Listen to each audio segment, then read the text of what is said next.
Hello and welcome to Quarterlight, your car brochure channel, and in today's episode, the Morris Marina estate.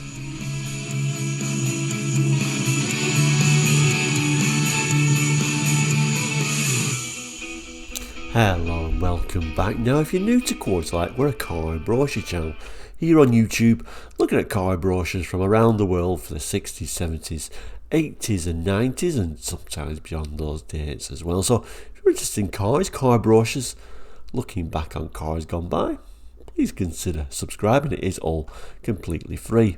Now back to today's episode, we're going to be looking at this rather lovely Morris Marina estate. It's a brochure we have looked at before, but it was a couple of years ago and we've changed things how we look at these brochures now, so I thought we'd revisit this rather lovely brochure. So here is today's brochure, rather nicely entitled The New 1.3 Estate, the Morris Marina 2, yes, when they updated the Marina a little bit. So it certainly does look nice from the outside. I think I like this brochure because the colour of the car is a very 70s colour, and I do actually like them in estate form. I almost think they're quite attractive as an estate. Interesting front cover as well. Let's just zoom in a little bit further though. So the scene in the background there is sort of like the family out in some kind of like model aeroplane type scene. Looks like they've got some kind of glider there. I guess showing you this is a family car. You can put larger objects in the back, I guess is what they're looking at. I must admit I always preferred the original Marina, but I know a lot of people prefer the updated version, and I do particularly like these later ones in estate form. The only thing that puts me off the later Marinas is the dashboard, and we'll certainly have a look at that in a little while for sure. This particular brochure actually, although it's a very sort of treasured brochure in some ways, it actually isn't in particularly good condition, to be honest with you. If I turn it round the other way, something or other has happened to it here, and actually it's, if I can get this right, it's kind of like a little bit moth-eaten. Actually, this is a brochure that was actually sent to me, so there was no charge on this brochure, so I can't really complain too much. I still treasure it. I sometimes think maybe I should get a more pristine example, but there's something about it. I'm certainly thank you for the person who sent me this particular brochure, and if you do ever send me a brochure, of course I will feature it on the channel, of course. So the Marina was one of those, I guess in some ways because of popular TV programs, it was a bit of a jokey car. Is this the worst car in history, and all that nonsense that used to come around with the Marina and the Allegros. And actually I quite liked the Marina. I loved the Allegro. Unfortunately we always look back at British cars with a little bit of a humour in that way, but they certainly weren't as bad as what people made out. They were a perfectly reasonable car for their time, I would say. Anyway, let's open the brochure up and have a look inside. So as I open the brochure up, we can obviously see the defects with the brochure, but we've got rather lovely pictures in it, and I think that's why I like this brochure. It's only a 4-sided piece because it's just looking at the 1.3 estate. And like I said, I do think the estate is quite attractive, particularly from the rear. I think there's something about it. I quite like that rear end, although we can see blanking plugs ahoy, because really this is a very base model. But we'll start by reading the text, then we'll come back to the images, I think. So the Marina 2 1.3 estate. Here's big news from Morris. A new version of the famous 4-door Marina estate, with even bigger emphasis on running economy. You get the same outstanding carrying capacity, but now this has been allied to the frugal petrol claims of Leyland's well-tried 1275cc 4-cylinder engine. The overall package is attractive enough, especially in those cost-conscious times, but the car's numerous features add emphasis to its value for money. There's the elegant fascia with neatly pinnacled instruments and face level vents at each end. There's a glove box and a parcel shelf. Seats wearing surfaces are trimmed with good-looking knit-backed vinyl, and the handsome door trim and fitted carpets add a touch of modest luxury. But this is a working car too. The rear seats fold forwards in seconds to transform an impressive 31.4 cubic feet of load space into no less than 58.4 cubic feet. Loading is simplicity itself, both through the rear passenger doors and the top hinged, counterbalanced tailgate. She's a fine road performer too, with the latest Marina 2 suspension, radial ply tyres, power assisted disc drum brakes, and a remote control 4-speed manual shift. All in all, the Marina 2 1.3 estate is very big news indeed. It then talks about Leyland car super cover. Every new Leyland car has super cover. It's the most comprehensive service ever offered by any manufacturer. Your dealer will give you full details. If you're not 100% satisfied with the service you get, then we provide a special car card with every car, which should be sent direct to the managing director of Leyland Cars, and he'll make sure the problem is solved quickly and efficiently, apparently. Anyway, those lovely images. Obviously this is the reason why you buy the estate. Fold those seats down, not split fold, but they all fold down to make a rather useful load area, and indeed the floor looks quite a hard wearing material that you're using there. This particular example has got this unusual red-brown interior. Very 70s, isn't it? And the front seats, yeah, it goes on about almost claiming that these are luxurious seats, but I've never heard vinyl being described as being anything but cheap, to be honest with you. Never been a fan of vinyl. I always preferred cloth personally, but cloth would have been a more expensive trim level in the 70s. Although, of course, you could always argue that vinyl's going to last longer on a family car. I'm trying to see positives here. Now, this is the reason why I always preferred the original Marina to the newer Marina, that silly dash area. This is a very basic Marina, so we're not kind of like too worried, I guess, in a way, but this area here, rather than facing the driver, is actually facing the passenger, which is ridiculous. I mean, normally there is actually a big blanking plug on this very lowly model, but that's where your radio would be, so your radio facing away from the driver, and there is a couple of basic controls there, I guess. So I guess the round one's another blanking plug for where the cigarette or cigar lighter would be, showing how basic. The middle one's going to be like an ashtray, but you can imagine if they're on there facing away from the driver, seems very weird. Again, the space above would have been your radio. I'm not sure what the switch is.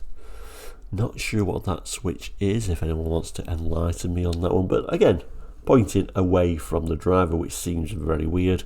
Glove box there, a little bit of a Marina script.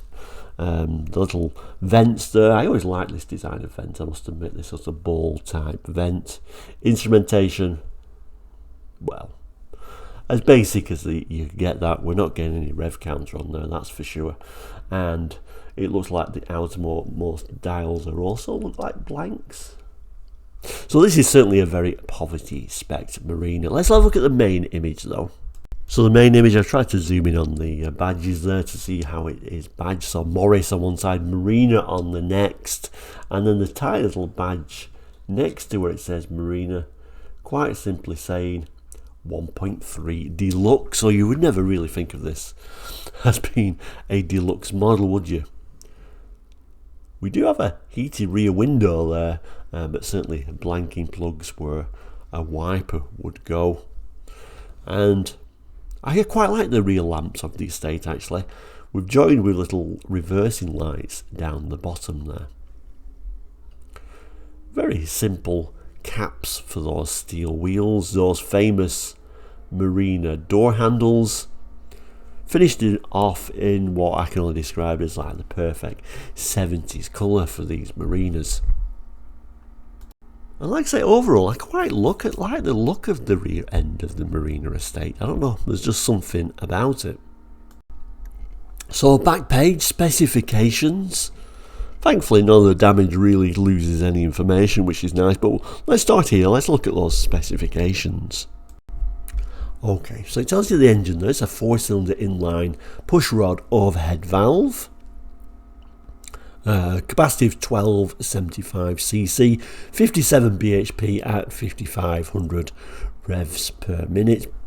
Certainly a small engine for an estate which you could potentially load up with your family and luggage.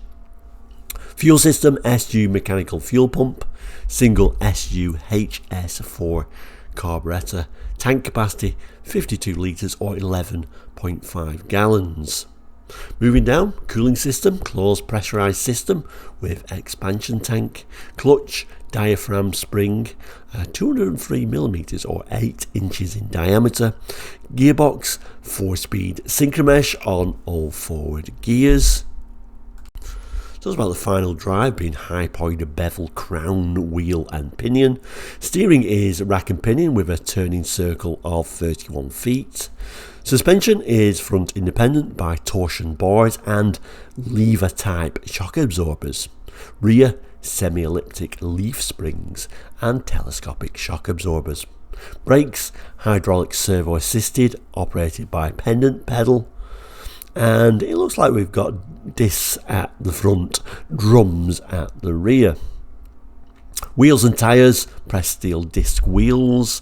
Electrical, we get a 12 volt battery, 40 amp hour capacity, alternator, negative earth, warning lamps to indicate flashers, working, generator, not charging, low oil pressure, hazard warning lamps working, heated rear window on, and headlamps, high beam position.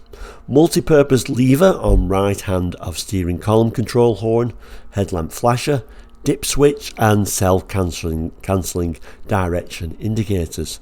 Lever on left hand of steering column controls electric windscreen washer and 2-speed windscreen wipers with flick wipe facility.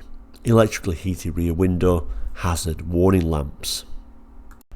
We get a single horn, front door operated courtesy light, reversing lamps, combined ignition starter switch, incorporates steering column lock, tailgate lamp. Instruments, speedometer with distance recorder, fuel and water temperature gauges. Coachwork, 4-door, 4-seater, dual purpose vehicle of all steel unitary construction. Parcel shelf below fascia on passenger side, glove box, interior rear view mirror, exterior door mounted mirror, twin sun visors with vanity mirror for passenger, interior bonnet release, fresh air heater, demister with 2-speed blower, through floor ventilation, factory fitted inertia reel front seat belts, anti-burst door locks, incorporated child safety catch on rear doors, operated by flush fitting inside and outside door handles. Ashtrays front and rear, armrests on front doors, door pull straps on rear doors, face level vents, coat hooks, one-piece lockable lift-up rear loading door. When rear squab is folded forward, its rear surface extends the rear floor, making large load carrying capacity. Fitted carpet, floor covering except load compartment which has a ribbed rubber mat. Knit-backed vinyl seat wearing surfaces, full width chromium plated bumpers. Please consult your dealer for latest colour combinations. Optional extras, the only optional extra we can get by the looks of it is a heavy duty battery. It talks about the export markets. The specification of this model is correct for the UK market at data printing. Export specifications may differ to suit conditions and regulations of overseas territories. Please check details with your dealer. Important notice. And really, this is the usual thing they put on brochures to say we can change things any time, basically. And then we've just got the dimensions, which is a little bit hard to really go through on camera. And then at the far left hand corner, we do get some nice little bits of information there. So Leyland Cars and that plug hole of doom. British Leyland UK Limited, box 41, Longbridge, Birmingham. Lithographed by the Newfield Press Limited, Cowley, Oxford, England. And we've got a publication number for this brochure, which is 3188 23-259, and in brackets 90985, and then 376 is referring to March 1976.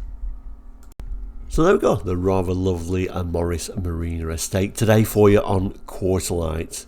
Thank you so much for watching today. Many more episodes to come in the near future, so if you enjoyed this one, please do consider subscribing. It is all completely free. And we'll end by saying, as we always do, by ending with the lovely image of this rather beautiful Morris Marina 2 1.3 estate. You'll start to see a couple of boxes appearing now. They'll be for other episodes you can watch if you want to do so, and continue your viewing pleasure. You can also become a member for Quarterlight for a very small fee. Have a look at the YouTube page for that. But overall, thank you so much for watching today. Please do take care, and we'll see you very soon.